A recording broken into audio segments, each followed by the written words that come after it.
যে 100 টাকা আপনার পকেট থেকে হারানোর পরে আপনি পাগলের মতো টেনশন করে খুঁজছেন, পাওয়ার পরে সেই 100 টাকার যখন জিনিস কিনবেন, 100 টাকার মালিক যখন দোকানদার হবে, দোকানদার থেকে 100 টাকা হারায় গেলে আপনি কি আর টেনশন করবেন? কেন? কারণ আপনি এটাকে নিজের মনেই করছেন না। যতক্ষণ নিজের মনে করেছেন টেনশন আপনার ছিল, যখন মনে করেছেন টাকাটা তো আমার না, দোকানদারের, আমি টেনশন করে লাভ কি? ঠিক এইটাই আল্লাহ শিক্ষা দিচ্ছে, ও আমার বান্দারা, তোমাদেরকে আমি দুনিয়াতে পাঠালাম, তোমরা মেহমানের মতো থাকবা, মেহমানের মতো করে থাকবা, মেহমানের মতো করে জীবন যাপন করো।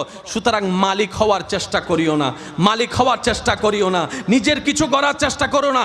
তোমরা বান্দাদের, রব্বুল আলামিন বলে, তোমরা বান্দাদের শুধু দুইটা জিনিস আপন আছে, একটার নাম ঈমান আর একটার নাম নেক আমল। নিজের বলতে কয়টা জিনিস? জোরে বলেন কয়টা? একটার নাম ঈমান আর একটার নাম নেক আমল। এই দুইটা জিনিস ছাড়া